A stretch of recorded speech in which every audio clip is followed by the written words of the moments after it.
అద్భుతంగా ఉండే విధంగాను గురువుగారు మనకి తెలియజేస్తారు.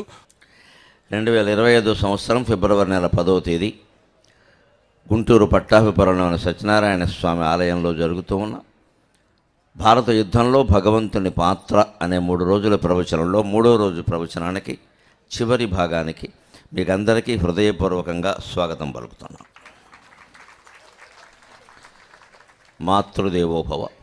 నవనీతమును నాకు నోటనిడగా నారాయటన్సు. అమ్మా, నవనీతమును నాకు నోటనిడగా నారాయటన్సు. అవమానములు త్రోపులుంసైచి తానా తల్లి నా నోట ఏ నవనీతమును దాచియుంచినదివో. అమ్మా, నవనీతమును నాకు నోటనిడగా నారాయటన్సు. అవమానములు త్రోపులుంసైచి తానా తల్లి నా నోట ఏ నవనీతమును దాచియుంచినదివో. నవ్య ప్రణీత ప్రభాభవమే ఈ సకలోక వైభవము. నవ్య ప్రణీత ప్రభాభవమే ఈ సకలోక వైభవము. నా భాగ్యంబులు ఆ అమ్మవే, నా భాగ్యంబులు ఆయమ్మవే. మన చిన్నతనంలో తల్లులు మన చేత గోరంత వెన్న తినిపించడానికి కొండంత శ్రమ పడతారు. పడేవారు అంటే బాగుంటుందేమో, ఇప్పుడు అంత పడడం లేదు. ఒక డబ్బా వాడికి బారేస్తున్నారు. అంతగా తినకపోతే ఫోను బారేస్తున్నారు. వాడు ఫోన్ తింటాడు, వెన్న తినడం. ఇదివరకు వెన్నబాలతో నేర్పిన విద్య, ఉగ్గుబాలతో నేర్పిన విద్య అనేవారు. ఇప్పుడు స్మార్ట్ ఫోన్తో నేర్పిన విద్య అనవలసి వస్తుంది. చాలా తేడా ఉంటుంది దానికి. నవనీతం అంటే అర్థం ఊరికే వెన్న అని మనం తెలుగులో మామూలుగా చెప్పుకుంటాం. సంస్కృతంలో అర్థం అలా ఉండదు. కొత్తగా తీయబడింది అని అర్థం. నవనీతం, కొత్తగా తీయబడింది. ఇప్పుడు వ్యాసుడు భారతాన్ని 5000 ఏళ్ల క్రితం రచించాడు. 5000 ఏళ్ల తర్వాత దాని మీద ఏవో 4 విషయాలు తెలుసుకొని తెలియకొని మాట్లాడుతుంటే ఇన్ని వేల మంది వినడమా? నవనీతం అంటే ఇది, కొత్తగా తీసే విధానం. ఇది విషయం పాతదే, దాని గురించి కొత్త అన్వయం చేసుకుని మనం చెప్పుకుంటున్నాం. నవనీతం తింటే యువతరానికి ప్రయోజనం ఏమిటంటే జ్ఞాపక శక్తి పెరుగుతుంది. పాలు, పెరుగు, వెన్న, నెయ్యి 30 ఏళ్ల లోపు యువకులు ఎంత వాడితే అంత మంచిది. పసిపిల్లలకు ఒళ్ళంతా వెన్న రాసేసేవారు పూర్వం. చీమలు పడతాయాలో వెన్న రాసేసేవారు ఒళ్ళంతా. అసలు వెన్నతోనే మర్దన, తర్వాతే స్నానం.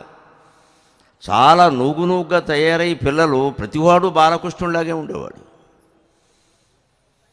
ప్రతి అమ్మాయి రుక్మిణీదేవి బాల్యంలాగే ఉండేది. ఎంత మెరిసిపోతూ ఉండేవారు ఈ వెన్న కారణంగా. ఇవాళ ఏమిటో జిడ్డు అని మొదలెట్టారు అందరూ. దానికి బదులు ఏవో క్రిములు రాస్తారు. ఈ క్రిములు ఇవన్నీ, క్రీమ్ అని ఇంగ్లీషులో అంటాడు, తెలుగులో క్రిమి అని అర్థం దానికి. వెన్న రాయాలి, నెయ్యి తినిపించాలి. కృతేన వర్ధతే బుద్ధికి శాస్త్రం చెప్పిన మాట. పూర్వకాలం నుంచి బ్రాహ్మణులు కొన్ని వేల ఏళ్లుగా ఏ పుస్తకాలు లేకుండా, తాటాక పుస్తకాలు కూడా చూడకుండా కేవలం గురుముఖత వేదాన్ని నేర్చుకుని ఘనపాఠిలై కొన్ని వేల ఏళ్ల పాటు ధారణ చేశారంటే వారి ధారణా రహస్యం ముద్దపప్పు, నెయ్యి. నాకేం మొహమాటం వెళ్ళి చెప్పడానికి. మా మొత్తం ఆయుధం అంతా అదే. 1116 పద్యాలు ఏకధాటిగా నేను అప్పగించాను అంటే మా పప్పుకు చేయి, మా నెయ్యికి చేయి, తిరుగులేదు. ఇంకా శుభ్రంగా ముద్దపప్పు కలిపి మధ్యలో గుంట చేసి గుంట నిండి అంత నెయ్యి అయ్యాల్సిందే. అవసరమైతే అరెకరం అమ్మేస్తాం, అది వేరే విషయం. 50 ఎకరాలు ఉంటే పోతాయి. పప్పు నెయ్యి మళ్ళీ వస్తాయా? మనం జీవితం అంటే మనం తినాలి, నలుగురికి పెట్టాలంటే ఎవరికి పెట్టకుండా నువ్వు తినకుండా దాచుకుని ఏం చేస్తావు? ఇక్కడ ఎవరికి పెట్టలేదు, నువ్వు తినలేదు. ఎవరికి పెడదామంటే బుద్ధి రాదు, మనం తిందామంటే అనుమానం, ఏం చేస్తావు చివరికి ఇవన్నీ. అంచేత నవనీతం అంటే కొత్తగా తీయబడింది. అందుకే నేను నా నోట్లో నవనీతం పెట్టడం కోసం ఎంతో శ్రమ పడ్డావమ్మా. నేను నిన్ను తోసిపారేశాను, అవమానించాను, అన్నాను, అన్నీ పడ్డావు. అవమానములు త్రోపులను సైచి తానా తల్లి నా నోట ఏ నవనీతమును దాచేయించినదో.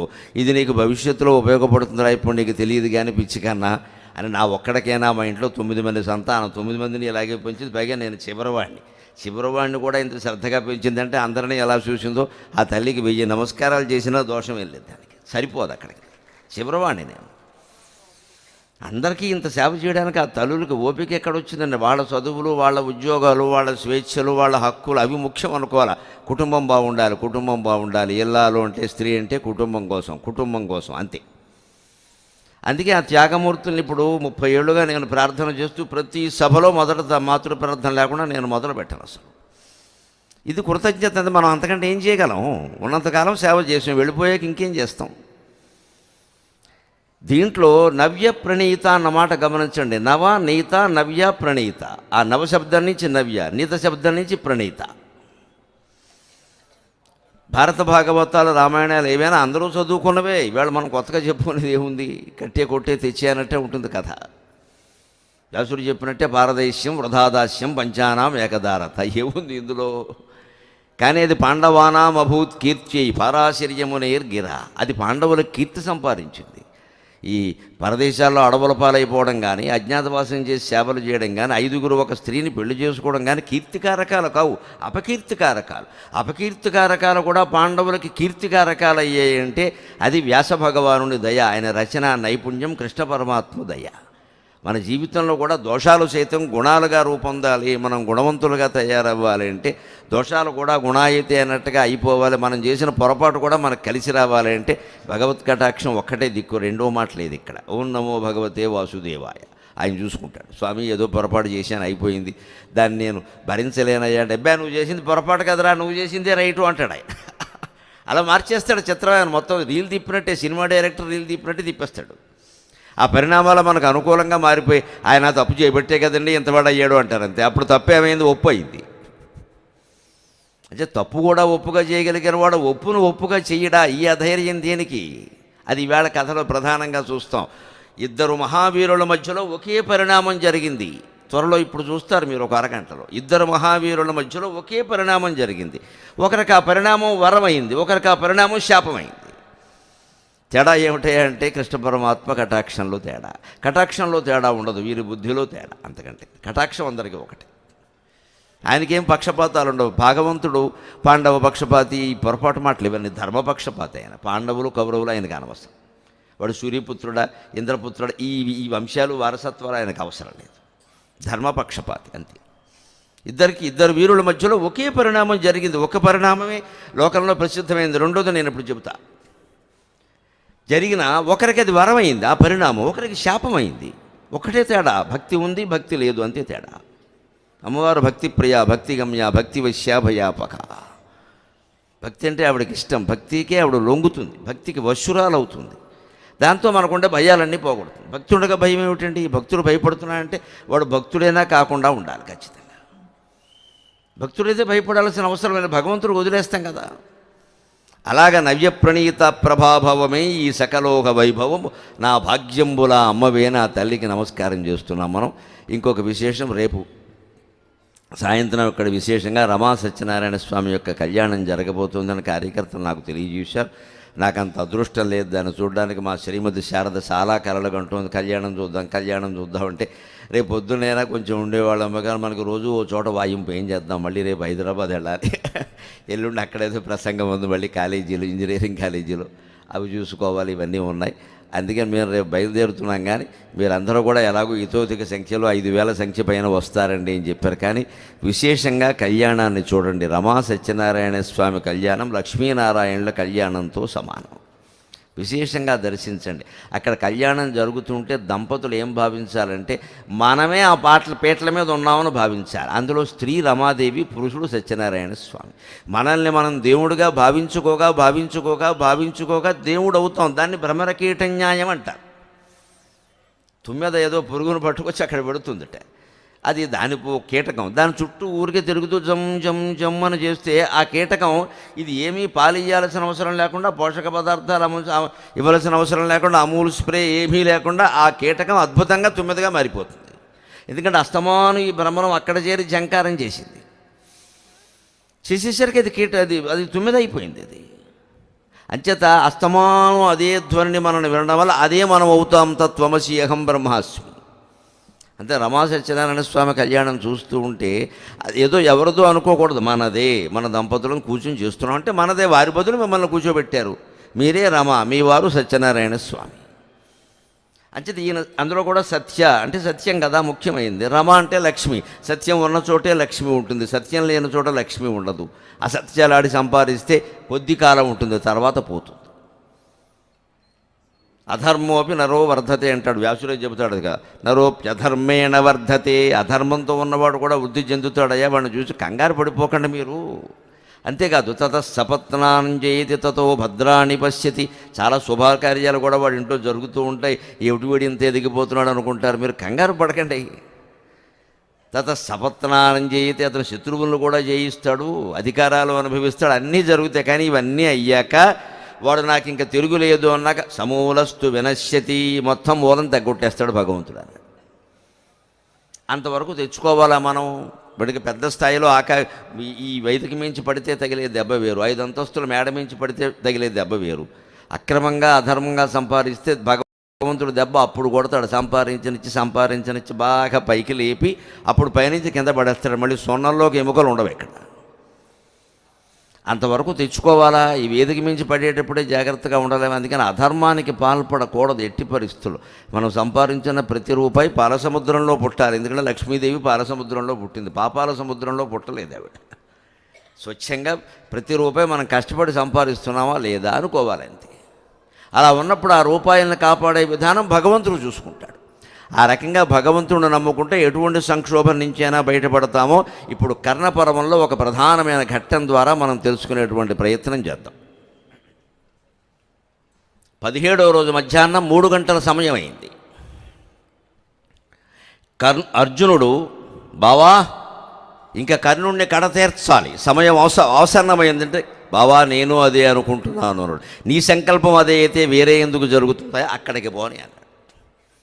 అక్కడికి వెళ్ళేసరికి పరిస్థితి ఏమిటంటే భీమసేనుడు ఒక్కడే భయంకరమైన యుద్ధం చేస్తున్నాడు. కొన్ని వేల ఏనుగుల్ని గదతో మోది ఆ మహావీరుడు భుజాలు నిప్పులెట్టేసే పాపం. మనస్సులో అర్జునుడు తోడొస్తే బాగుండు అనుకున్నాడు. ఎక్కడున్నాడు అర్జునుడు? ఏమిటో సంశప్తకలు అంటారు, వాళ్ళు పిలిస్తే వీని వెళ్ళిపోతాడు, పనేమీ లేదు ఇక్కడ ఇంతమంది సైన్యం. ఎందుకంటే ఆయన ఒక్కడే ఉండి అప్పటికే కర్ణుడి చేతిలో ధర్మరాజు ఓడిపోయి శిబిరానికి వెళ్ళిపోయి ఇంకా అగ్ని ప్రవేశం ఒకటే తక్కువ, అంత క్షోభపడుతున్నాడు ఆయన. ఆ విషయం భీముడికి తెలుసు. కానీ ఈయన వెళ్ళే పరిస్థితి కాదు. వెడితే ఇక్కడ సైన్యం, ఇక్కడ ఎవరు లేరు. ఇక్కడ నకుల సహదేవులు ఎక్కడో దూరంగా ఉన్నారు, వారు ఏదో ఆటలో అట్టిపళ్ళు లాంటి వాడితో వాళ్ళు పోరాడుతున్నారు. నేను ఒక్కడిని అయిపోయాను, ఎలాగిది, ఎంత వీరుడైతే మాత్రం నెత్తురు ఒళ్ళంతా నెత్తురు కారుతున్నా కూడా పోరాడాడు. నిజంగా నన్ను అడిగితే భారత యుద్ధం 18 రోజుల యుద్ధాన్ని వ్యాసభారతం చదివినవాడిగా చెబుతున్నా. భీముడు చేసినంత చిత్తశుద్ధితో కూడిన యుద్ధం అర్జునుడు కూడా చేయలేదండి, అనుమానం లేదండి. భీముడు ఒక్కడే మహావీరుడు చిత్తశుద్ధితో యుద్ధం చేశాడు. పోతే పోతాం, ఉంటే ఉంటాం, తేలిపోవాలంతే. నేను నారాయణాస్త్రం దగ్గర కూడా చూసుకున్నాం. నేను తల వంచను, తల తెగిపోయేదే మంచిదేనండి. అటువంటి వాడిని వంచడం ఎంత కష్టమైందో చూసి. అలా భీమసేనుడు ఒక్కడే అర్జునుడు వస్తే బాగుండు అనగానే కపిధ్వజం కనపడింది. వెంటనే హనుమంతుండు అతిలోక తేజమున తాను ఆకాశదీప ప్రభన్ ఘన దివ్యౌషధపేటికన్ లలిత వృక్ష శ్రీలతావాటికన్ జననానావిధ రోగవారణకళ శస్త్రప్రభాపేటికన్ ఘన సంజీవని నెత్తి తెచ్చెను. జన సంజీవని నెత్తి తెచ్చెను. ప్రశంసల్సేయ రాముండటన్ మనోజవం మారుతతుల్య వేగం జితేంద్రియం బుద్ధిమతాం వరిష్టం వాతాత్మజం వానరయూధముఖ్యం శ్రీరామదూతం శిరసా నమామి అని కపిధ్వజ ప్రభలమేం మంధీభూతులం చేయవేనట్టుగా కపిధ్వజం కనపడగానే భీముడు యొక్క రథసారథి విశోకుడు, ఆయన ఆశ్చర్యకరమైన ఆయుర్దాయం అండి. 18 రోజుల యుద్ధాన్ని తట్టుకుని బతికాడు విశోకుడు. అర్జునుడు రథసారథి, సరే కృష్ణుడు ఎలాగో బతుకుతాడు. ఆ బతికినటువంటి రథసారథులు ధర్మరాజు రథసారథి ఇంద్రసేనుడు, అతను బతికాడు. భీముడు రథసారథి విశోకుడు, అతను బతికాడు. నకుల సహదేవుల రథసారథులు చనిపోయారు, చాలామంది మారిపోయారు. భీముడు సారథి మాత్రం చిట్ట చివరి రోజు వరకు ఉన్నాడు. ఆ విశోకుడు చూసి, భీమా అదిగో కపిధ్వజ ప్రభలు కనిపిస్తున్నాయి, అర్జునుడు వస్తే అబ్బాయా శుభవార్త చెప్పావయ్యా అని పాపం శ్రమ పడేవాడికి అలా ఉంటుంది కదా యుద్ధం. ఏమైనా కర్మాగారంలో పనిచేయడమే ఏమన్నా ఇది యుద్ధం, ఇది చేతులు తెగిపోతున్నాయి, కాళ్ళు తెగిపోతున్నాయి, అందులో ఏనుగుల్ని కొట్టాలి, ఏనుగులు లాంటి వీరుల్ని కొట్టాలి. ఆ స్థితిలో అర్జునుడు వచ్చాడు, తనకు సాయంగా ఉంటాడు అనుకుండగానే కర్ణుడు దుర్నిరీక్ష్యంగా ఉన్నాడు.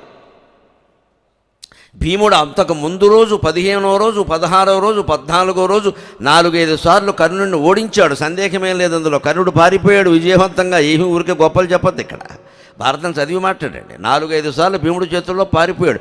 అంతేకాదు భీముడు దయాదాక్షిణ్యం వల్ల కర్ణుడు బతికాడు, ఊరికే మాటలు చెప్పొద్దు. ధర్మరాజు దయాదాక్షిణ్యం వల్ల బతికాడు 16వ రోజు యుద్ధంలో. ఎందుకంటే ఇద్దరికీ కర్ణుడు దొరికాడు. ధర్మరాజు ఒక్క దెబ్బ కొడితే గుండెలు చీలిపోయేలా బాణం వేస్తే రథంలో పడిపోయాడు, ఇంకొక బాణం వేస్తే అయిపోయేవాడే. కానీ వెంటనే అర్జునుడి ప్రతిజ్ఞ గుర్తొచ్చింది ధర్మరాజు కూడా. అక్కడ కూడా ధర్మరాజు ఆపేశాడు. వద్దు వద్దు వద్దు, అర్జునుడు చంపాలి. ఎందుకంటే ఈ తిక్క మనుషులు ఎలాంటి వాళ్ళు అంటే చంపలేకపోతే వీళ్ళు చచ్చిపోయే రకాలు. నా వాటా నువ్వెందుకు తిన్నా ఉంటాడు, ఏదో కోడి మాంసంలాగా. ఈ గొడవలన్నీ వస్తాయి అని వదిలేశాడు. ధర్మరాజే వదిలేశాడు కర్ణుడు. ఎవడు తక్కువవాడు కాదు ఇక్కడ.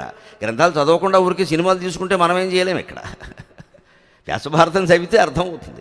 భీముడికి కూడా అంతే. 4 సార్లు పరిగెట్టమే కాకుండా 16వ రోజు అయితే భీముడు కర్ణుడికి దొరకడానికి 2 గంటల ముందు భీముడికే కర్ణుడు దొరికాడు. యుద్ధంలో మూర్ఛపోయాడు రథంలో.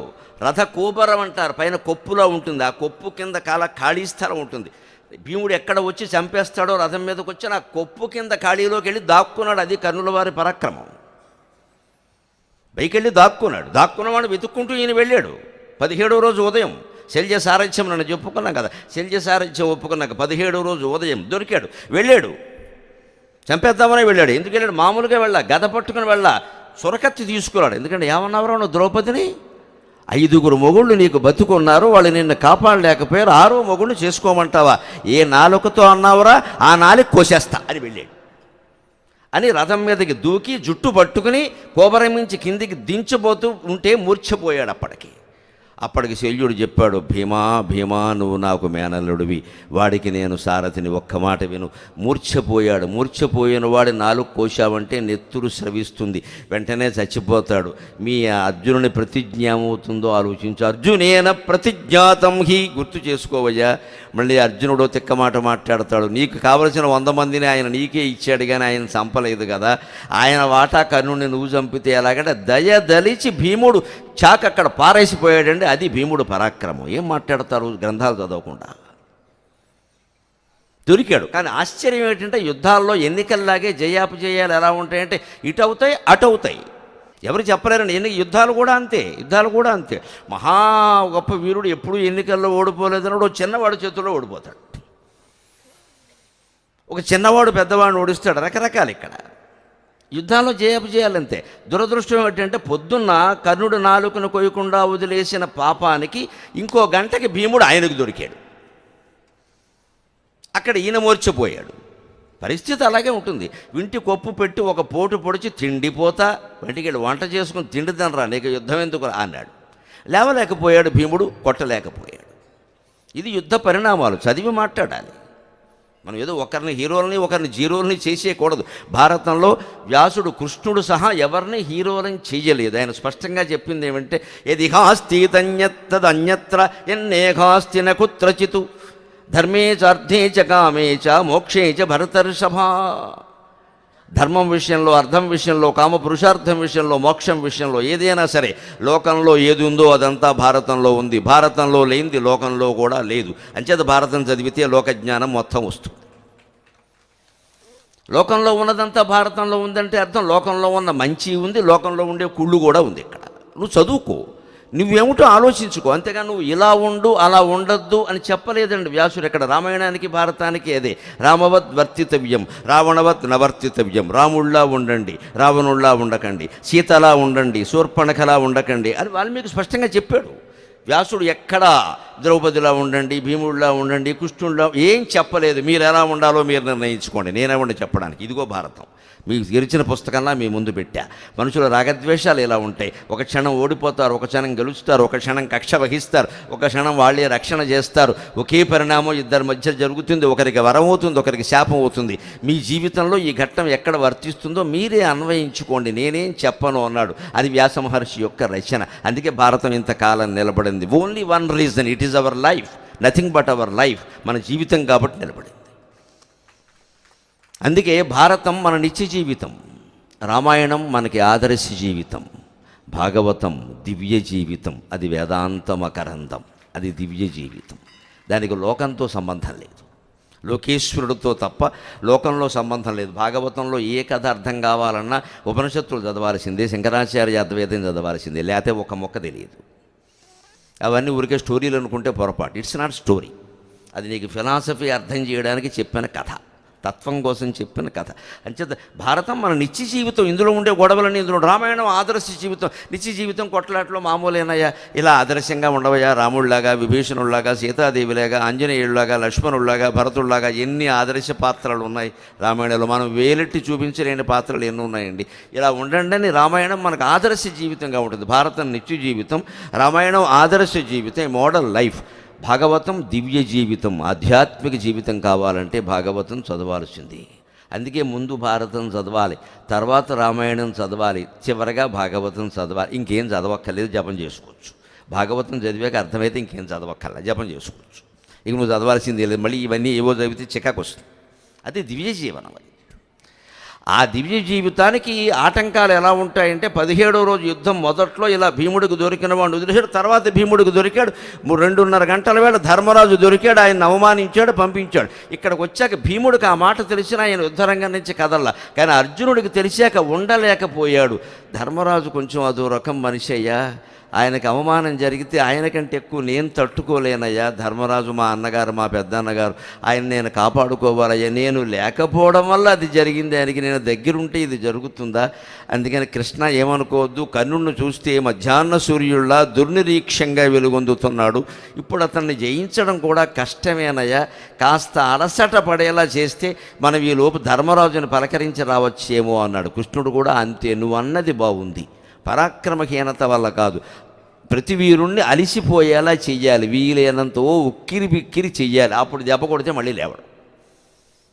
ఈలోపు భీముడు ఇతర వీరులు ఆ పని చేస్తూ ఉంటారు. మనం ధర్మరాజు దగ్గరికి వెళదాం పదాన్ని. ధర్మరాజు శిబిరానికి వెడితే ఆయన ఎంత ఆవేశంలో ఉన్నాడు అంటే, ఒక్కొక్క మనిషి అలా ఉంటారండి. సెల్ఫ్ పిటి అన్నదానికి ప్రత్యక్ష ఉదాహరణ ధర్మరాజు. ఆయనకి ఆయన పట్ల ఉండే సానుభూతి మరెవ్వరి పట్ల లేదు. మనలో కూడా కొందరు ఇలాగే ఉంటారు. మనకి చీమ కొడితే ఏనుగు తొక్కినట్టు లెక్క. మనం ఏనుగై ఎవరినైనా తొక్కితే చీమ కుట్టింది అంతే అంటాం. అది ధర్మరాజు యొక్క లక్ష్యం. మనకి చీమ కొడితే ఏనుగొచ్చి తొక్కినట్టే కంగారు ఇక్కడ. అది చీమేమిటి, ఏనుగే, అది చీమను 100 మంది చెబుతున్నా సరే, ఎందుకంటే నిన్ను కుట్టింది అది. అదే ఇంకోళ్ళకి ఎవరికైనా ఏనుగు దొక్కితే తట్టుకోవాలి. ఎన్ని ఉపన్యాసాలు. నువ్వు చీమ కొడితే తట్టుకోలేవు, ఎదుటివాడు ఏనుగు దొక్కితే తట్టుకోవాలి. ఇది ధర్మరాజు పాత్రలో ఒక విలక్షణం. మంచి చెడ్డ అని చెప్పడం వ్యాసుడు, ఇదొక లక్షణం మీలో ఉందేమో చూసుకోండి అంటాడు అంతే. ఆ లక్షణంతో ఉన్నాడు మూలాన్ని అర్జునుడు కృష్ణుడు రాగానే ఎన్నడూ కర్ణుడీల్ గుమదికి ఎన్నడూ సంతోషమబ్బు అని పద్యాలు పాడేస్తున్నాడు ఈయన. సంతోషించాను అర్జున, రండి మీకు స్వాగతం, పూర్ణకుంభ స్వాగతం చెప్పండి. వెంటనే మా అర్జునుడు కర్ణుడిని జయించి వచ్చాడు. నాకు తెలుసు మా అర్జునుడు అంటే, మా అర్జునుడు ఈ పాటికి చంపేసి వచ్చాడు శుభ్రంగా. ఆయన మొత్తం దండలు తీసుకొచ్చి మెళ్ళ వేసి వస్తున్నాడు. ఈయన చచ్చిపోతున్నాడు ఇక్కడ. ఒక రైలు సరిగ్గా సమయానికి వచ్చిందట. సాయంత్రం రాత్రి 9:17 ఉంది స్టేషన్లో, గుంటూరులో. సరిగ్గా 9:17కి వచ్చేసరికి ఈ స్టేషన్లో ఉన్న వాళ్ళందరికీ ఆనందం అయిపోయింది. ఏ రైలు అలా రాదు, 9:17కి వచ్చింది. సరిగ్గా 17 అంటే 17 వచ్చిందని వీళ్ళందరూ దండలు పట్టుకు తయారయ్యారట. వీళ్ళ దండలు చూసి ఆ డ్రైవర్ వణుకుతున్నట్ట. ఎందుకు ఇవన్నీ అంటే, సమయానికి వచ్చావు వేద్దామనంటే, నన్ను మన్నించండి, ఇది నిన్న రావాల్సిన రైలు అన్నట్టు. ఇది సరిగ్గా ధర్మరాజు పరిస్థితి. ఈయన ఎలా ఉన్నాడో చూద్దాం, ఆయింట్మెంట్ రాద్దామని వాళ్ళు వస్తే ఈయన సెంటిమెంట్ పెంచాడు. అయిపోయింది, అర్జునుడిని కర్ణుడిని చంపేశాడు. ఆనందం ఆనందం. అన్నం పర్వాన్నం ఉండే ద్రౌపది ఏం చెప్పేస్తున్నాడు. అక్షయపాత్ర ఒకటి ఉందిగా లోకువ. ఇదంతా ఈ హడావుడు చూస్తుంటే కృష్ణుడు సరే ఓ నవ్వు నవ్వుకుంటూ అర్జునుడు కంగారుగా ఉంది. ఇంత ఆవేశపడిపోతున్నాడు ఈయన, చంపేశామనుకుని ఇప్పుడు మేము చంపలేదు అని చెప్తే ఏమైపోతాడు? బీపీ పెరిగిపోయి గుండెపోటు వచ్చేస్తుంది దీనికి. కరుణుడి చేతిలో కాదు నా చేతిలో కాదు, ఇప్పుడు ఆయనంతా ఆయన చచ్చిపోతాడు. ఇక్కడ రాజు చచ్చిపోతే యుద్ధం లేదు. ఇదేమిటి ఇంత ఆవేశమైతే ఎలాగా అని కాస్త నెమ్మదిగా అనగా అని పాద నమస్కారం చేసి, మేమంతటి పని చేయడానికే సిద్ధంగా ఉన్నాం, 1 గంటలో అది జరగబోతోంది, ఈలోపు మీ ఆశీర్వచనం తీసుకుందుకు వచ్చామని పాదాభివందనం చేస్తే అప్పుడైనా ధర్మరాజు కాస్త ఆలోచించాలి కదా. ఇంకా సిగ్గు లేక దండం పెడదామని వచ్చావా? ఏం తమ్ముడువయ్యా, నువ్వెక్కడ పుట్టావయ్యా? అడ్డంగానే ఇక్కడ కుంతి 2 కుమారులే కంది, 3వ కుమారుడు లేనట్టే లెక్క. చేతకాని వాడివి, నీ గాంధీవం తీసుకెళ్ళి కృష్ణుడికి ఇచ్చాయి, ఆయనైనా సరే కర్ణుడు చంపుతాడని పౌరుషంలో మాట్లాడారండి. ఆవేశంలో మనుషులు ఎంత సంక్షోభాన్ని సృష్టిస్తారు. క్రైసిస్ అంటే ఇది నిజంగా పెద్ద అరుపు కదా. అందుకే ఇంత అరవాలా? ద్రౌపదిని జుట్టట్టుకుని వాళ్ళు లాగినప్పుడు భీముడు ఒళ్ళు మండిపోయి గద తీసి అన్నయ్య ఊ అను వాడు వేసేస్తానంటే జౌశాంతి అంతరిక్షకం శాంతి పృథివీ శాంతి అని శాంతి మంత్రాలు చదివాడా? పట్టుకున్న ద్రౌపది జుట్టు కదా, ఈయన జుట్టు కాదు. కీచుకుడేమో అడ్డంగా కాలుతో తన్ని ఆ ఇల్లాలని నిండు సభలో పడుకోబెడితే ఆవిడ అరుస్తూ నా భర్తలు ఇక్కడే ఉండి కూడా నన్ను రక్షించట్లేదు అంటే ఈ పెద్ద మనిషికి ఆవిడ ఆర్తనాదం వినపడకపోగా నువ్వు సైనికులాగా ఇక్కడ సైనికులాగా నటించాల్సిన పని ఏమి లేదు, ఏడుపులు శోకాలు, నీ భర్తలు చూసుకుంటారు, నీ విషయం వెళ్ళిపోయి. ఈయనదంతే తెలుసుంటేది. ఒక స్త్రీ, ఒక ఇల్లాలు, ఎవడో రాక్షసుడు లాంటి కీచకుడు వచ్చి తంతాడా నిండు సభలో? పడుకున్నావిడ్ని పడుకోబెట్టి అక్కడ ఎదురుగా భర్త ఉంటాడా? పైగా ఈయనేం చేయకపోగా చెట్టు పీకాడు భీముడు, అది ఆప్ చేశాడు. వాళ్ళ నుండి ఎక్కడ చూచి ఉండడ నశివ్యక్ష్మాజములు పుట్టవే అని నర్మగర్భంగా విరాటరాజుకి ఒకలాగా భీముడికి ఒకలాగా అర్థమయ్యేలా పద్యం చెప్పాడు. ఇంత శ్లేషార్థాల పద్యాలు చెబుతావా? ఎదుటి వాళ్ళకి అవమానం జరిగితే. నీకు అవమానం జరిగేసరికి ఇంకా చంపకుండా వచ్చావు నువ్వు అసలు మగాడివేనా? కుంతికి ముగ్గురు మగపిల్లలు పుట్టలా, 2 మగాళ్ళు పుట్టారు, నువ్వు పనికిమాలిన వాడివి పుట్టావు, నీ గాండేమో అర్జునుడికి ఇచ్చేయనడండి. ఏం మాటలవి.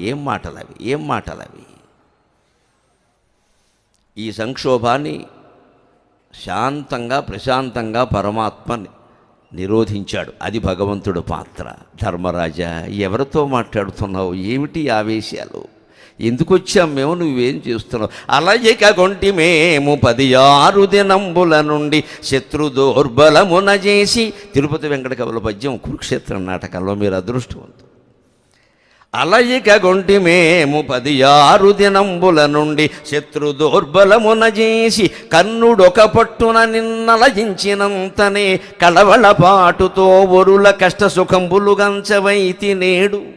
అలయిక గొంటి మేము 16 దినంబుల నుండి శత్రు దౌర్బలమున చేసి కర్ణుడొక పట్టున నిన్నలయించినంతనే కళవళపాటుతో ఒరుల కష్ట సుఖంబులుగా అంచవైతి నేడు. అలతిగ చచ్చువాడే వివిధాస్త్రధురంధరుడాతడల్పుడే. అలతిగ చచ్చునయ్య వివిధాస్త్రధురంధరుడు ఆతడల్పుడే. ఇది సంక్షోభ నివారణ. గాంధీవం ఇచ్చేయమంటావా? ఏమిటా మాట? తమ్ముడు పట్టుకుని అలా అండమే ఎంత వీరుడు! ఇప్పుడు ఎన్ని రోజులు యుద్ధం జరిగేది? 17వ రోజు మధ్యాహ్నం ఇది. ఇంకా 1 రోజు 2 రోజుల్లో ముగిసిపోతుంది అనుకుంటున్నావు. ఈ స్థితిలో అన్నదమ్ములు ఇలా దెబ్బలాడుకుంటే ఏమైపోవాలి యుద్ధం? నీ జరిగిన అవమానానికి అర్జునుడు వెంటనే ప్రతీకారం చెబితే ఆయన చేతకానివాడే. పైగా పెడితనం నీకు ఏడాదిలో వదిలింది అనుకున్నావు, ఇంకా వదలలేదన్నాడు. ఎన్ని మాటలే నేసాడు. మనం కూడా కుటుంబాల్లో గమనించాలండి, ఆవేశం వచ్చినప్పుడు ఎలా మాట్లాడతాము. ఆ చర్య అయిపోతుంది, ఈ మాటలు మిగిలిపోతాయి. ఎంత కోపం వస్తే మాత్రం అంత మాట అంటావా అని 25 ఏళ్ళు దెప్పుతారు ఆ మాటని. ఇది ఎవడు పడాలి? ఆలోచించాలి. మనకి జరిగిన అవమానం లాంటిదే కదా ఎదుటి వాళ్ళకి జరిగిన కూడా. ఆత్మవత్ సర్వభూతాని ఒరులేజవి జొనరించిన నరవర అప్రియము తన మనంబునకగు తానొరులకునవి సేయకునికి పరాయణము పరమధర్మ పదములకెళ్ళను. ఎప్పుడైనా ఇది ధర్మమా అధర్మమా మంచా చెడ్డ అని అనుమానం వస్తే వేరే త్రాసు ఏం అవసరం లేదండి. తిక్కన గారు చెప్పేశాడు స్పష్టంగా శాంతి పర్వంలో. ఇతరులు ఏ పని చేస్తే నీకు బాధ కలుగుతుందో అది ఇతరుల పట్ల చెయ్యకు, అంతే పరమార్థం. ఇంకేం అక్కల, అదే కొలత. నీకు ఎవరినో కోపం వచ్చి తిట్టాలనిపించింది, వాడికి కోపం వచ్చి నిన్ను తిడితే నువ్వు వాడిన భాష అంతా వాడు వాడితే ఒకసారి వాడుకో, నీకు నువ్వే అంటే అద్దం ముందు నుంచి మనమే తిట్టుకోవాలి. విషయం అది. అద్దం ముందు నిలబడి వాడిని తిట్టాలనుకున్న తిట్లన్నీ తిట్టేస్తే మన ముఖం మన తిరిగి తిడుతూ ఉంటుంది కదా, అయ్యి బాబు ఈ తిట్లన్నీ వాడు వాడితే కొంపతీసి యూట్యూబ్లో కూడా పెడితే మన పరిస్థితి ఏమిటి అని ఆలోచిస్తే మనం వాడిని తిట్టాం. ఇది ఆలోచన చేయకే చేస్తారు చాలామంది. ఇక్కడ అది అవతల వాళ్ళకంటే మన మెడకే చుట్టుకుంటుంది బాగా. ఎందుకంటే మాట బయటకు వచ్చేసింది. పెదవి దాటింది అంటే పృథివీ దాటినట్టే తెలుగులో సామెత. పెదవి దాటింది అంటే పృథివీ దాటినట్టే. ఇవాళ మొత్తం సామాజిక మాధ్యమాలు వ్యాపించిన అంటూ వ్యాధుల్లా వ్యాపించిన సమాజంలో ఉన్న మన పెదవి దాటితే పృథివీ దాటినట్టే. మన ఇంటికి వచ్చి మన పక్కన కూర్చొని మాట్లాడేవాడో జేబులో ఫోన్ నొక్కుతున్నాడేమో మనకి తెలియదు. మనం ఏదో మామూలుగా క్యాజువల్ టాకింగ్ కింద మాట్లాడతాం, వాడు బయటికి వెళ్ళి దాన్ని యూట్యూబ్లో పెడతాడు, మనకి చెప్పడం ఆ విషయాన్ని. తర్వాత కొంపలు అంటుకుంటాయి. ఇక అక్కడి నుంచి అనలేదు, వక్రీకరించారు, ఎందుకు వచ్చిన గొడవలు ఇవన్నీ. ఈ కంటన్నా ఇది కాదు, ఫోరెన్సిక్ ల్యాబ్ ఎన్ని ఉన్నాయో. మాట్లాడకుండా ఉంటే గొడవ లేదు కదా, ఊరుకున్నంత ఉత్తమం లేదు, బోడుకున్నంత సుఖం లేదన్నారు. వాడు ఏమైనా వ్యాఖ్యానించుకొని మనం మాట్లాడు, ఎన్నేళ్ళైనా మాట్లాడు, ఏదో చేసుకొని వాడు ఊరుకుంటాడు వాగి వాగి. ఆ సహనం ఉండాలి, అది లేక. అందుకని ఇక్కడ అంటున్నాడు కృష్ణుడు, ఏమయ్యా ఒక్కరోజు కరుణుడి చేత అవమానపడగానే అంత బాధపడిపోతున్నాం. అలయిక గుంటిమేము 16 దినంబుల నుండి శత్రుదోర్బలమున చేసి. 16 రోజులుగా మేము శత్రువుల వల్ల ఎన్ని యాతనలు పడ్డామో నీకేమైనా తెలుసా? మేము నీకు మళ్ళీ రెచ్చిపోయాం ఎక్కడ కృష్ణార్జునుడు. కర్ణుడు ఒక పట్టున నిన్నలయించినంతనే కళవల పాటుతో వరుల కష్టసుఖములు గంచవైతి నేడు. ఒక్కసారి ఈ 17 రోజుల యుద్ధంలో కర్ణుడు నిన్ను అవమానించింది ఒక్కసారే కదా. భీముడిని అవమానించలేదా? నకులుండి సహదేవుణ్ణి ఎవరిని అవమానించలేదు? అర్జునుడి తప్ప అందరికీ అయింది. ఇంకా అసలు రహస్యం చెప్పాలా, కుంతీదేవికి వరం బట్టి వాళ్ళని వదిలిపెట్టి లేదా వేసేసేవాడే. అది కృష్ణుడికి తెలుసు. ఆ మాట చెప్పట్లేదు ఇక్కడ, చెప్పకూడదు కాబట్టి. ఆయన ఇంకా వదిలిపెట్టాడు కానీ, లేకపోతే మీ ప్రాణాలు పోవలసిందే కదా. యుద్ధంలో ఎవరికి ఎవరు ఎప్పుడు దొరుకుతారో ఎవరు చెప్తారయ్యా? అది దైవాధీనం. అది కాస్త ఓపిక పట్టాలి పరిణామాలకి. ఒక్కరోజు కర్ణుడు అవమానించేసరికి ఇంత బాధపడి వరుల కష్టసుఖములుగా అంచవైతే నేడు. వాళ్ళు ఎంత కష్టపడ్డారో అని ఒక్కరోజు కూడా నువ్వు ఆలోచించట్లేదే. కానీ మేము 16 రోజులు బట్టి పడుతున్నాము ఈ యాతనంతా. అలతి గజచ్చునయ్య. పైగా కర్ణుడి గురించి నీకేం తెలియదా? నువ్వు నిరంతరం నిద్రపోకుండా ఆలోచించింది కర్ణుడి గురించే కదా అన్నాడు. నిజమే అన్నాడు. నిజమే. ధృతరాష్ట్రుడికి నిద్ర లేకుండా చేసినవాడు భీమసేనుడు, ధర్మరాజుకి నిద్ర లేకుండా చేసినవాడు కర్ణుడు. ఇది భారతంలో స్పష్టంగానే ఉంటుంది. వాళ్ళే చెబుతారు ఆ విషయం. నాకు భీముడు గుర్తొస్తే నిద్ర పట్టదంటాడు ధృతరాష్ట్రుడు. అందుకే ఉక్కు భీముడిని కూడా తుక్కు చేసేద్దామని చూసాడు. అర్జునుడి మీద కూడా అంత కోపం లేదు, భీముడి మీద ఉంది. ఇది వీళ్ళందరినీ చంపకముందే వనవాసాన్ని నుంచే భీముడు గుర్తొస్తే నిద్ర పట్టేది కదా ఆయనకి. ఆయన నిద్ర పిల్లలు వేసుకునేవాడు కాదు, భీమా ట్యాబ్లెట్స్ ఉండేవి ప్రత్యేకంగా, అవి వేసుకునేవాడు అంతే నిద్రపడడానికి. ధర్మరాజు ఏం తక్కువడికి, ఈయనకి భయం ఏం తక్కువ. ఈయన కర్ణుడు అంటే భయం, దుర్యోధనుడు అంటే భయం లేదు. వాడిని భీముడు చంపేస్తాడు. కర్ణుడు అలా కాదు, పరశురాముని శిష్యుడు, అనేక వరాలు ఉన్నాయి, ఏదో నాగాస్త్రం అంటున్నారు, శక్తి అంటున్నారు, చాలా ఉన్నాయి. ఏం చేస్తాడో తెలియదు, కొంపదీసి నన్ను పట్టుకుంటాడేమో అని ఇదితో నిద్ర పట్టల. నువ్వు అంత కలవళపాటు పడ్డావు కదా, అది ఒక్కరోజు రావడం కోసం ఆగలేవా? నీ ఆ బాధ ఎంతో ఇతరుల బాధ కూడా అంతే కదా. అది అలాంటి వాడు, పైగా అద్విధాస్త్ర ధురంధరుడు, పరశురాముని శిష్యుడు, నీకే తెలుసు కదా. భీష్ముడు మెచ్చుకున్న యోధుడయ్యా. కర్ణుడు అంటే ఏమనుకుంటాం, మొదటి రోజు ఏదో అర్ధరథుడు అని ఆక్షేపించాడు, కానీ తర్వాత 10 రోజుల తర్వాత పెడితే నీ అంతటి వీరుడు లేడయ్యా అని చెప్పాడు. నేను కావాలనే అన్నాను, ఊరికే దాన్నంత తీవ్రంగా తీసుకోవద్దయ్యా అన్నాడు. అంతేకాదు ఆయన జన్మరహస్యం కూడా భీష్ముడు చెప్పి ఎప్పటికైనా అటు వెళ్ళవయ్యా అన్నాడు. వద్దులండి ఇంత జరిగే ఇంకెందుకు అన్నాడు. అంతా భీష్ముడు చెప్పాడు. నువ్వు అన్యాయంగా పాండవుల చేతుల్లో చచ్చిపోవడం నాకు ఇష్టం లేదయ్యా, నువ్వు కావాలని యుద్ధం మానేయాలనే నేను అర్ధరథుడు అన్నాను నేను. ఎందుకంటే కుంతికుమారుడై ఉండి కుంతికుమారుల చేతుల్లో చనిపోవడం ఏటయ్యా, నేను జీర్ణించుకోలేను దాన్ని. అందుకని ఈ మాట అంటే పౌరుషంతో యుద్ధం మానేస్తావు కదా అని అన్న, నువ్వు మానేసావు, మళ్ళీ ద్రోణపర్వంలో తయారైతే నేనేం చేయను అన్నాడు. ఈ పెద్దవాళ్ళ మాటల్లో ఇన్ని ఉంటాయి. వాడు ఒకవేళ తిట్టినా కానీ అది దీవెన మనకి, అది వాళ్ళ దృష్టిలో ఏదో ఉంటుంది, దీనికి వాడు కాస్త పౌరుషం వస్తుంది, ఆ ప్రకారమైనా చదువుకుంటాడు కదా అంటాడు. అందుకని ఇలా తిట్టగానే ఉరేసేసుకుంటే అలాగా అని ఈయన సమాధానం చెబుతుంటే, ఆయన గాంధీమో అవతల పారేయమన్నాడు కదా, కృష్ణుడికి ఇమ్మని చెప్పాడు కదా. అర్జునుడికి ఒళ్ళు మండింది, వాడు వెంటనే పద్యం అందుకున్నాడు. ఇక్కడ పనికి మాలిన మనిషి ఇతను అన్న కాదు, నేను తమ్ముడు కాదు, ఇప్పుడే వేసేస్తా. ఎందుకంటే నేను చిన్నప్పుడు కబడ్డీ ఆడుకుంటూ ఓ ప్రతిజ్ఞ చేసేట. ఈయనేమిటి, గాంధీవాన్ని ఎవరైనా ఇతరులకు ఇమ్మనంటే వాడి తలకాయ నరికేస్తాను అన్నట్టు. ఇప్పుడు అర్జెంటుగా అది గుర్తొచ్చింది ఆయనకి. క్యాసెట్ పెట్టుకున్నాడు ఇక్కడ, యూట్యూబ్లోకి వెళ్ళి ఫోన్ నొక్కున్నాడు ఇక్కడ, పాత మెమరీ పవర్లోకి వెళ్ళి. నేను అన్నా ఇదివరకే, ఎప్పుడో చిన్నపిల్లలతో ఆడుకున్నప్పుడు ఒక మాట అనొచ్చు, ఇప్పుడు ఇంత ముఖ్యమా, వాడికో తిక్క వీడికో తిక్క. గాంధీవో ఇంకోటికి ఇమ్మంటాడా, ఆ మాట అన్నవాడి తల నరికేస్తానని చెప్పాను, కృష్ణ తప్పుకో నరికేస్తాను ధర్మరాజు తల అన్నాడు. ఏమవ్వాలి ఇప్పుడు యుద్ధం? ఇంతకు మించిన క్రైసిస్ మన జీవితంలో ఉందండి? ఏ సాఫ్ట్వేర్ ఉద్యోగి జీవితంలోనైనా, ఏ సంసారంలోనైనా, ఏ రాజకీయాల్లోనైనా, ఎక్కడైనా భారతం చదివితే ఇంత తీవ్రంగా ఉంటుంది. ఓ పక్క ఓదారుద్దామని వాళ్ళు వస్తే వీళ్ళు ఒకరినొకరు ఓదార్చుకోవడం మానేసి ఒకరినొకరు చంపుకునే స్థితికి వచ్చారు. అవమానించి మాట్లాడుతున్నాడు ఆయన. గాంధీవం అవతల బారే, అది బ్యాండ్ మేడం వాళ్ళకి ఇచ్చే కనీసం అంటాడా? గాంధీవం ఎవరైనా ఇతరులకు ఇమ్మంటే ఆయన చంపేస్తానంటాడా? ఇప్పుడు అర్జునుడు కర్ణుడు చంపడానికి ముందు ధర్మరాజుని చంపుతట. ఏమవుతుంది ఇప్పుడు ఆట? యుద్ధమేమవుతుంది? ఇంత బతికి ఇలా అయింది అని దుర్యోధనుడు సంతోషించరా? కర్ణుడు వాడు కలిసి రాజ్యమేలరా? మళ్ళీ దీనికి కృష్ణుడే పరిష్కారం వెతికాడు. ఇందాక ధర్మరాజుకి నచ్చ చెప్పాడు కదా, కృష్ణ నువ్వు తప్పుకో, ఈయన సంగతి తేలాల్సిందే ఈవేళ, నీ ఏదైనా నేను వేసి పారేస్తానని. గాంధీవాని ఇంకోటికి ఇమ్మంటాడంటే ఆగవయ్యా ఏం ఆవేశాలయ్యా అన్నా జగత్ప్రసిద్ధుడు. ఎవరి మీద కోప్పడుతున్నావు అర్జున? ఎవరిని చంపేస్తావు? ఈ రక్తం తీసుకెళ్ళి ఎవరికి చూపిస్తావు నువ్వు? ఆయన ఆవేశపడి మాటలంటే నువ్వు ఏకంగా చంపేస్తానంటావు. ఏమన్నదమ్ములయ్యా? అన్నా జగత్ప్రసిద్ధుడు, మహాత్ముడు, ధర్మపరుండు, సత్యసంపన్నుడు, ఉదారమానసుడు, వైరి పరాభవ ఖిన్నుడౌచు, నిన్నన్నవి పాటి చేయదగునయ్యా.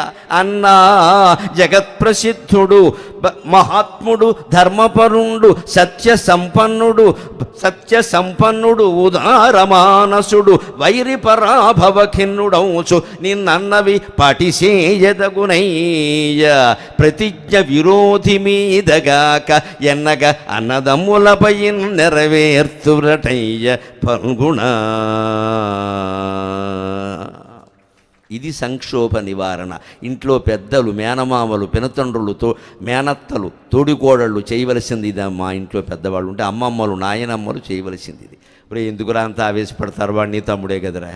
ఒరే ఎందుకురా అంత చంపేస్తావు, వాడు నీ తోడేలుడే కదరా. మీ అక్కే కదమ్మా, మీ చెల్లే కదమ్మా, ఎందుకమ్మా అంత కోపం? తులం బంగారం గురించి చంపేస్తావా? ఒక మానవుడి చేతుల్లో ఒక పెద్ద వ్యాపారస్తుడు చనిపోయాడండి. నిన్న ఈనాడు పత్రికలో ఆయన ఫోటో వస్తే శ్రద్ధాంజలి అంటే, నేను ఎవరో మహానుభావుడు 85 ఏళ్ళు బతికాడు వెళ్ళిపోయాడు అనుకున్నాను నేను మామూలుగా.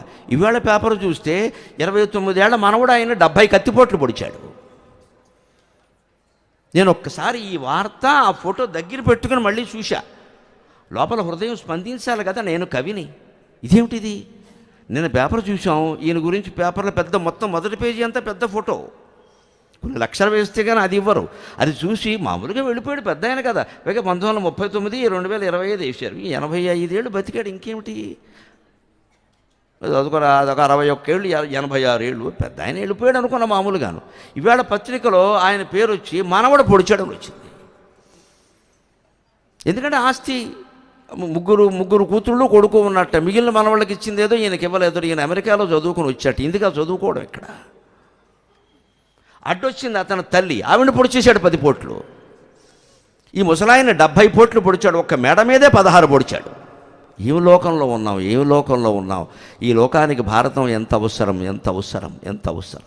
అందుకే నేను తరచు చెబుతూ ఉంటా, లోకం అంటే వేరే ఎక్కడా ఉండదంటే మిత్రమా, నువ్వు నేను కలిస్తే లోకం, నిన్ను నన్ను కలిపేది శ్లోకం.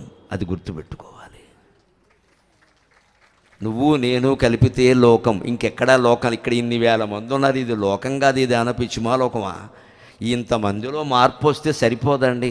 మొన్న ఎక్కడో సభకెడితే నేను అక్కడ ఓ 25 మందో 30 మందో ఉన్నారు. అయ్యో మేము సరిగ్గా ప్రచారం చేయలేకపోయామండి, 25 మంది 30 మంది ఉన్నారు. బాగుపడడానికి 25 మంది చాలని చెప్పాను నేను. బాగుపడడానికి 25 మంది చాలరా? 25 మంది బాగుపడితే ప్రపంచం చాలా బాగుంటుంది. పర్వాలేదు, నేను 2 గంటలు మామూలుగానే మాట్లాడతాను, మీరేం కంగారు పడకండి. జనం గురించి మాట్లాడడం మనకు అలవాట్లేదు. భక్తి టీవీ, ఏబిఎన్ అన్నింటిలో మాట్లాడాం కదా. ఎవరుంటారు? ఇగో రికార్డింగ్ చేసిన మనిషి ఇక్కడ ఉంది. భారతం అంతా ఈ అమ్మాయి రికార్డింగ్ చేసింది. దండం పెట్టు, లేచి దండం పెట్టు, సంతోషిస్తారు అందరూ. 1818 భాగాల భారతం మొత్తం ప్రోగ్రామ్ ఎగ్జిక్యూటివ్గా ఉండి రికార్డు చేసింది ఆ అమ్మాయి. మొత్తం నేను చెప్పిన భారతం 1818 భాగాలకి ప్రత్యక్ష సాక్షి. మొదట విన్నది ఆ అమ్మాయి. అందుకని ఇందాక కనపడగానే నేను పలకరించాను, బాగున్నావా అని. కొడుకుతో సహా వచ్చింది, చాలా ఆనందం. ఆ టీవీలో నేను ఉన్నప్పుడు ఆ అమ్మాయికి తెలుసు ఎవరున్నారు ఎదురుగా, ఈ అమ్మాయి కూర్చుని 1, 2 అని వేళ్ళు చూపిస్తుంది, ఎందుకంటే ఇంకా ఆపేయమని. ఇలా ఓసారి చూపిస్తారు, ఇంకా 5 నిమిషాలు, ఇంకా 3, ఇంక నోరు మూసుకో అని చూపిస్తారు. ఆ కెమెరా వాడికి అది పని లేదు, ఈయన వదిలేస్తే పోదామని వాడు చూస్తూ ఉంటాడు. ఈ ఇద్దరే శ్రోతలు నాకు. ఈ ఇద్దరు శ్రోతలు ఉండగా 1818 భాగాలు భారతం చెప్పాను నేను, అంటే 900 గంటల పైన. ఇప్పుడు శ్రోతలు ఎవరు లేరు, ప్రేక్షకులు ఎవరు లేరు. అందుకని ఎవరైనా సభలో జనం లేరని నేను అంటే మాకు టీవీలో మాట్లాడామండి, మాకు ఒకడు ఉంటే సభ, 4 ఉంటే మహాసభ అన్నాను. జనం గురించి మీరు కంగారు పడాలి కానీ నాకు అవసరం లేదండి, బాగుపడడానికి 10 మంది చాలండి. ఎందుకు ఈ రావడం అనేది వాళ్ళ అదృష్టం, కానీ మనకేమిటండి అందులో సంబంధం? ఇంతమంది జనం రావాలని షరతు పెడతావా? తప్పు కదా అది. ఆ హృదయ దాన్ని అర్థం చేసుకునేవాళ్ళు 10 మంది ఉంటే చాలు. దేని వ్యాసుడు జనమేజయుడు పరీక్షణ మహారాజు ఒక్కడికే చెప్పాడు, మొత్తం సైన్యం అంతా కూర్చుని వినలేదు భారతం. మరి ఒక్క పరీక్షణ మహారాజుకే చెప్పారు కదా. ఇంక నువ్వు అక్కడే ఏమిటయ్యా, ఒక 100 మందిని చూడవయ్యా, దీన్ని టీవీలో పెట్టవయ్యా అని అనలేదు కదా. ఇలా మనం ఊరికే పేరు ప్రతిష్టల కోసం పాకులాడకూడదండి. ఇంట్లో పిల్లాడు ఒక్కడు విన్నా చాలు, భార్య విన్నా చాలు, భర్త విన్నా చాలు వాళ్ళకే చెబుతాం. ఏమిటట, ఎంతమంది విన్నారు, ఎన్నిసార్లు చెప్పారు కాదు, మన మనస్సు ఎలా ఉంది, విన్నది మనం ఏం చేస్తున్నాం. అందుకని ఇక్కడ కృష్ణుడు మళ్ళీ ఇప్పుడు తమ్ముడికి చెబుతున్నాడు, అన్న జగత్ప్రసిద్ధుడు. ఎంత ప్రసిద్ధుడైన వాడయ్యా, భారతం అంటే ధర్మరాజే కదయ్యా. మహాత్ముడు, ధర్మపరుణుడు, సత్య సంపన్నుడు, ఉదారమానసుడు. అబద్ధం ఆడడానికి ఎంత వెనకాడతాడయ్యా. నిన్నగాక మొన్న ద్రోణాచార్యుల దగ్గర చూశాం కదా, ఎంత బతిమాలాల్సి వచ్చిందయ్యా. నాలాంటి వాడు కాళ్ళెట్టుకుంటే చెప్పాడయ్యా, ఆయన అబద్ధం ఆడ్డయ్యా. అటువంటి వాడి మీద బాణం ఎత్తి నువ్వు చంపేస్తానంటావా? ఇటువంటి మనిషి మళ్ళీ దొరుకుతాడా? అందుకే నీకు అన్నగారు కావడం నీ ఎంత అదృష్టం అయ్యా ఇది. ఉదారమానసుడు, సైంధవుడు లాంటి దుర్మార్గుడు కూడా క్షమించి వదిలేశాడే. ఘోషయాత్రలో చిత్రసేనుడు దుర్యోధనుడిని బంధిస్తే నిన్ను పంపించి దుర్యోధనుడిని విడిపించాడే. ఇంత ఉదార మానసుడు ఎవరైనా ఉంటారా? ఈ చరిత్ర కలిగిన వాడు దొరకడయ్యా. ఆయన్ని చంపుకుంటే మనకే నష్టం అయ్యా. ఉదారమానసుడు. పైగా అర్జున ఏ స్థితిలో అన్నాడు? ఎవరైనా మాటలు అన్నప్పుడు మాటలకు అర్థాలు లాక్కూడదు, మాటల వెనకాల ఉండే ఉద్దేశం గమనించాలి. కోపంతోనే తల్లో తండ్రో ఓ మాట అంటారు, ఎంత బాధపడితే అంటారు. మనకంటే పెద్దవాళ్ళు అన్నగారు అక్కో ఎవరో ఓ మాట ఎంత బాధపడితే అంటారు. ఆ బాధలోంచి ఈ మాట వచ్చిందని ఆలోచిస్తే అంత కోపం వాళ్ళ మీద కలగదు. అందుకని వైరి పరాభవ ఖిన్నుడవచ్చు. ఇది క్రైసిస్ మేనేజ్మెంట్, సంక్షోభ నివారణ. శత్రువుల చేత పరాభవం పొందాడయ్యా. అందులో ఆయన భయపడే కర్ణుడి చేతిలో మంటెత్తిపోతుంది ఆయనకి. అందుకని ఏదో ఓ మాట అన్నాడా, పై మాట కింద దాన్ని తీసుకుని వదిలేయాలి. కానీ నిన్నన్నవి పాటిగా దళతువయ్యా, ఆ మాటలు పట్టించుకుంటావా అర్జున? పైగా ప్రతిజ్ఞ విరోధి మీదగాక ఎన్నగ అన్నదమ్ములపై నెరవేర్తువటయ్య ఫల్గుణ. ప్రతిజ్ఞ ఎప్పుడైనా నేను చంపేస్తా, నరికేస్తా, ఇవన్నీ శత్రువుల మీద తీర్చుకోవాలి, కానీ అన్నదమ్ముల మీద తీర్చుకుంటానంటే ఎలాగయ్యా అన్నాడు.